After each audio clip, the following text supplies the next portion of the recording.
ওম শান্তি। আজিৰে পৰা যেহেতু ইতিমধ্যে মহালয়া নৱৰাত্ৰি আৰম্ভ হৈছে, এই পবিত্ৰ সময়ত যি আমি সুখ শান্তি আনন্দ শক্তি জীৱনৰ পৰা যিবিলাক হেৰুৱাইছো, সম্বন্ধ সম্পৰ্কত যিবিলাক আমাৰ খুটখাট চলি থাকে, সেই সকলোবোৰ এইখিনি সময়তে ৰিপেয়াৰিং কৰি ল'ব পাৰিব। এয়া হৈছে পবিত্ৰ সময়। স্বয়ং দেৱীৰ আবিৰ্ভাৱ হৈছে এই ভূমিত। সকলো ফালে পজিটিভ বাতাবৰণৰ লাহে লাহে আৰম্ভণি হ'ব। গতিকে এইখিনি সময়ত আপোনালোকে যদি জীৱনত কিবা হেৰুৱাইছে, বিশেষকৈ আজি জীৱনত সকলো আছে, কেৱল নাই মানসিক সুখ শান্তি। কোনোবাই সেই সুখ শান্তি খঙৰ বাবে হেৰুৱাইছে, কোনোবাই ঈৰ্ষাৰ বাবে হেৰুৱাইছে, কোনোবাই নিজক কণ্ট্ৰল কৰিব নোৱাৰাৰ দুখত হেৰুৱাইছে, আৰু তাৰ প্ৰভাৱ আমাৰ সম্বন্ধত পৰে। আজি সম্বন্ধত ইমান বেছি টানা জোৰা সম্বন্ধবিলাকক, ইমান বেছি সম্বন্ধবিলাকৰ মাজত কিয় দুৰ্দশা চলিছে? আমি আমাৰ আভ্যন্তৰীণ আৱেগক নিয়ন্ত্ৰণ কৰিব নোৱাৰাৰ বাবে। গতিকে এইখিনি সময়ত কিছুমান কাম একেবাৰে নকৰিব, যিবিলাক কৰিলে আপুনি জীৱনত থকা সুখ শান্তিও আপোনাৰ নোহোৱা হ'ব। প্ৰথম কথা হৈছে, 1 নম্বৰতে যদি পাৰে দশমীলৈকে দেৱীক বিসৰ্জন নিদিয়ালৈকে নিৰামিষ আহাৰ ভোজন কৰক, চেষ্টা কৰক। দ্বিতীয়তে যিমান পাৰে দিনটোত 2 বা 3 সময় মেডিটেশ্যন কৰক, ধ্যান কৰক, ৰাজযোগ কৰক। আৰু যদি সময় আছে, ওচৰত থকা ব্ৰহ্মকুমাৰীজ চেণ্টাৰত গৈ ৰাজযোগৰো প্ৰশিক্ষণ ল'ব পাৰে। এইখিনি উত্তম সময় জীৱনক পৰিৱৰ্তন কৰাৰ, গতিকে এৰি নিদিব। তৃতীয়তে এইকেইদিন যিমান পাৰে নিগেটিভিটিৰ পৰা নিজক সুৰক্ষা কৰক। নিগেটিভিটি মানে কি?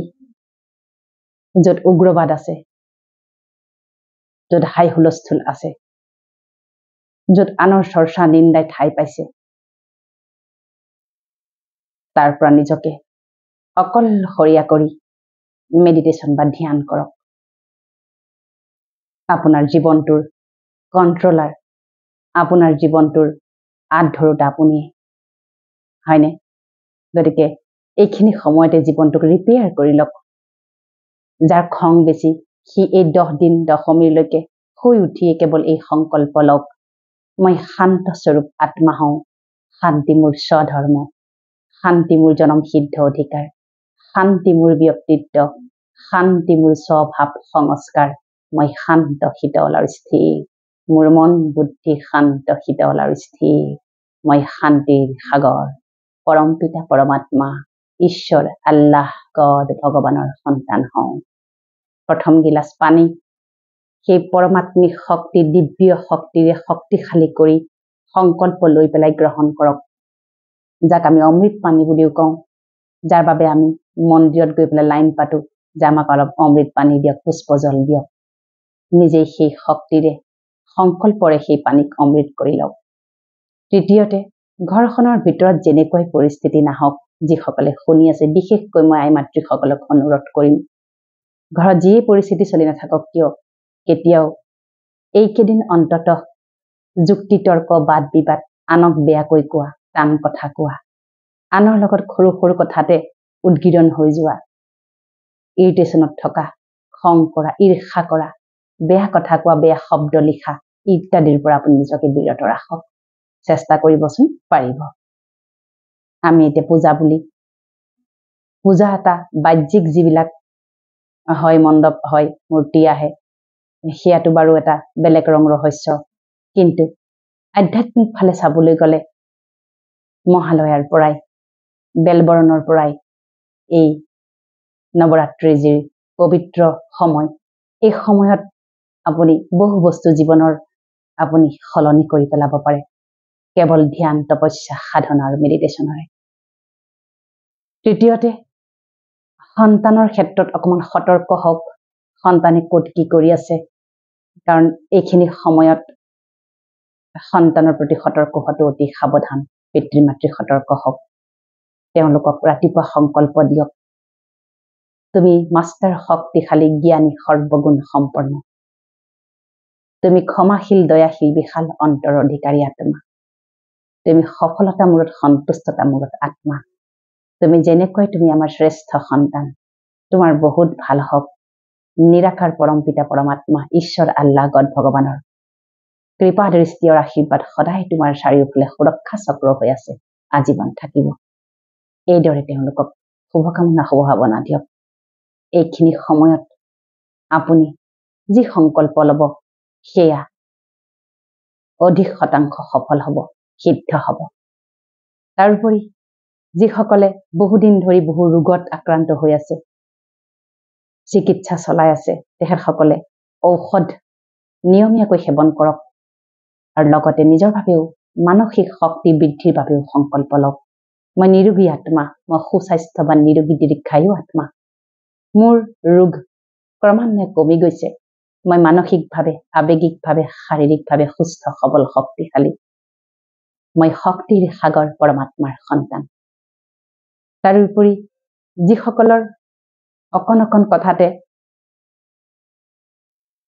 খং উঠাৰ তীব্ৰ সংস্কাৰ আছে, সেইসকলে এইকেইদিন পৰাপক্ষত নিজক কণ্ট্ৰল ৰাখক, সন্তুলন ৰাখক, চেষ্টা কৰক নিজক সলনি কৰিবলৈ দেই। কাৰণ এইখিনি সময়ত আমি আনৰ বাবে যি শব্দ প্ৰয়োগ কৰিম, আনক আমি যি কম, সেয়া চিধাকৈ আহি আমাৰ লগতে সিদ্ধ হ'ব। মহানজনে কৈ গৈছিল হয়নে, যে ওপৰলৈ থোৱালে নিজৰ মুখতে আমাৰ প্ৰথমতে পৰিব। তাৰ মানে কি, যাৰ বাবে আমি যি লিখিম, যি চিন্তন কৰিম, যেনেকৈ কম, সেয়া সকলো সৰ্বপ্ৰথমে পোৱাজনক আঘাত কৰিব, এটেক কৰিব, তাৰ পিছতহে বেলেগলৈ যায় নাযায়। সেইটো নিৰ্ভৰ কৰিব যাৰ বাবে পঠিয়াইছে তেওঁ কিমান পজিটিভ বা তেওঁ কিমান নেগেটিভ। নেগেটিভ আত্মাক সহজে নেগেটিভিটি আক্ৰমণ কৰে। আপুনি পজিটিভ হৈ থাকক, নিজক সুৰক্ষা কৰক আৰু এইকেইদিনতে সেই সুৰক্ষা চক্ৰটো আপুনি বনাই ৰাখক। চতুৰ্থতে, আপোনাৰ ঘৰ সংসাৰত বহু আত্মা ইতিমধ্যে শৰীৰ ত্যাগ কৰিছে। সেই সকলো আত্মালৈ এইকেইদিন অন্তঃকৰণৰে শ্ৰদ্ধাঞ্জলি জ্ঞাপন কৰিব।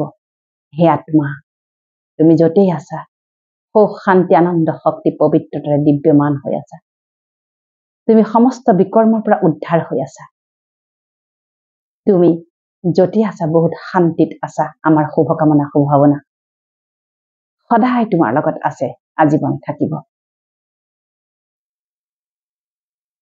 ৰাতিপুৱা অমৃত বেলাৰ মেডিটেশ্যন মিছ নকৰিব। এইকেইদিন যিমান পাৰে 3টা বজাত উঠক। প্ৰকৃতি 100% পজিটিভ হৈ থাকিব।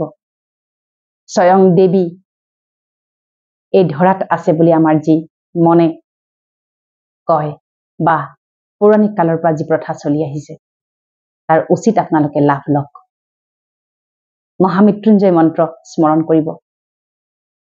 যিসকলে ভক্তি মাৰ্গত আছে, দুৰ্গা চালিচা, যি চালিচা বা যেনেকুৱা ধৰণৰ মন্ত্ৰ আপোনালোকে উচ্চাৰণ কৰক।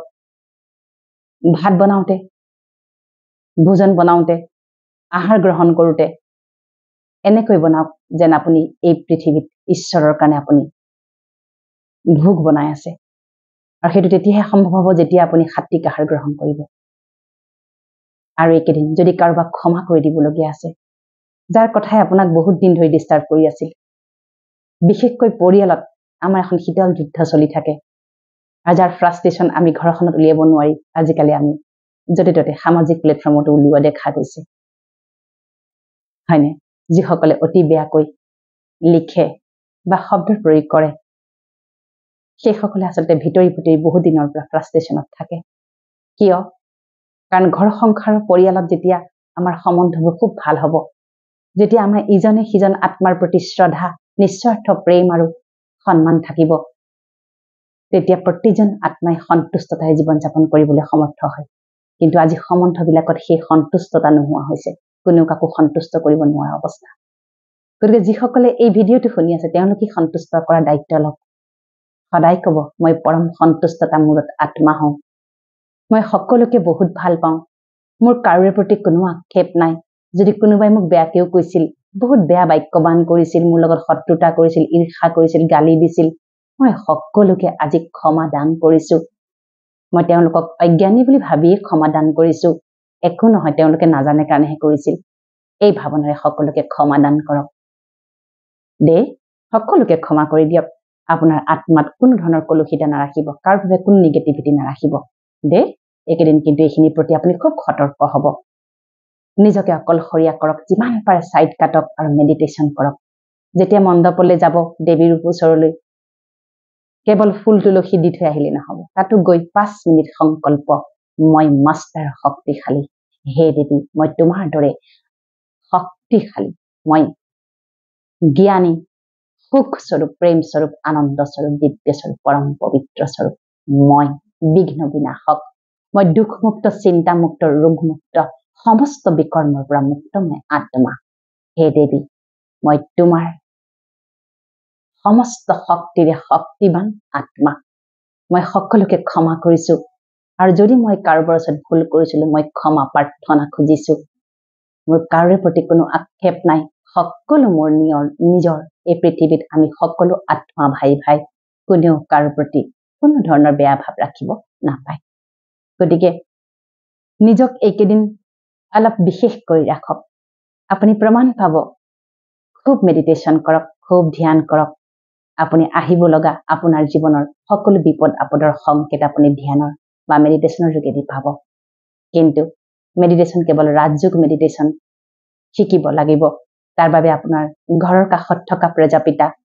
ব্ৰহ্মকুমাৰী প্ৰতিষ্ঠানলৈ গৈ সেই ৰাজযোগ বিনামূলীয়াকৈ আপুনি শিকিব পাৰিব আৰু এইকেইদিন যিমান পাৰে আনৰ চৰ্চা পৰ নিন্দা বিশেষকৈ পৰ নিন্দাৰ সমান মহাপাপ নাই দে এই কামটো কেতিয়াও নকৰিব আপুনি কৰবাত আছে য'ত এইবোৰ চৰ্চা চলি আছে আপুনি ওলাই দিব কাটি খাব প্ৰভু ভগৱন্ত পৰম পিতা পৰমাত্মাক স্মৰণ কৰিব আপোনাৰ হৃদয় পবিত্ৰ হ'ব লাগিব তেতিয়াহে কিন্তু সংকল্প সিদ্ধি হ'ব নহয় জানো কাৰোৰে প্ৰতি কোনো ধৰণৰ কলুষিতা নাৰাখিব নিজক সকলো ফালৰ পৰা আপুনি সুৰক্ষা চক্ৰৰে বান্ধ খুৱাই ৰাখক তাৰোপৰি ৰাতি শোৱাৰ আগতো ঈশ্বৰক স্মৰণ কৰি ধন্যবাদ জ্ঞাপন কৰি শুৱক যদি পাৰে সময় হয় দিনটোত সংকল্প লিখক মোৰ যিখন সদ্য প্ৰকাশিত পুথি যেনেকৈ সমস্যা তেনেকৈ সমাধান সেই পুথিখনত মই সকলো সংকল্প লিখি ৰাখিছো আপোনাৰ যেনেকুৱা ধৰণৰ মানসিক সমস্যা শাৰীৰিক সমস্যাৰ সমাধান মোৰ হাতত নাই মানসিকভাৱে আমি কেনেকৈ শক্তিশালী হ'ব পাৰো কিদৰে আমি সকলো কথা সহজে সহন কৰিব পাৰো গ্ৰহণ কৰিব পাৰো কিদৰে আমি আমাৰ অপোজিটজনক নিস্বাৰ্থভাৱে সন্মান কৰিব পাৰো অন্তঃকৰণৰে কিভাৱে ঘৰ সংসাৰত আমি এজনে আনজনৰ নিস্বাৰ্থভাৱে সন্মান সহযোগিতাৰে আমি গোটেই পৰিয়ালটো চলাই নিব পাৰো তাৰ ওপৰতে সকলো কথা লিখা আছে যদি আপুনি ইচ্ছা কৰে আপুনি মোক ইনবক্স কৰিব পাৰিব মই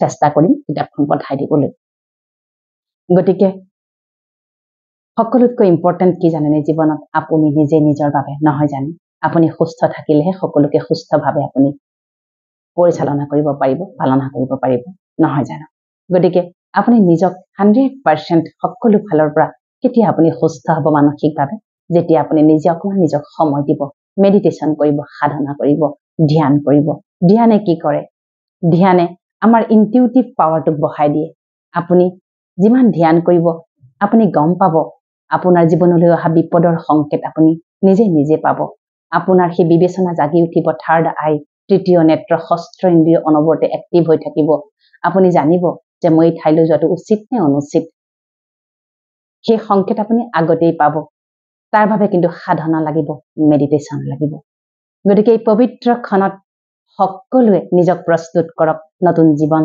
এটা জীয়াই থাকিবলৈ আপুনি মানসিকভাৱে সুস্থ সবল শক্তিশালী হওক আপুনি জীৱনত সুখ শান্তি আনন্দ প্ৰাচুৰ্যৰে পৰিপূৰ্ণ হওক আপোনাৰ সকলো সংকল্প নিৰাকাৰ পৰম পিতা পৰমাত্মাই স্বীকাৰ কৰক। এই শুভকামনাৰে, এই শাৰদীয় শুভকামনাৰে মই শব্দৰ পৰা বিৰাম লৈছো। ওম শান্তি।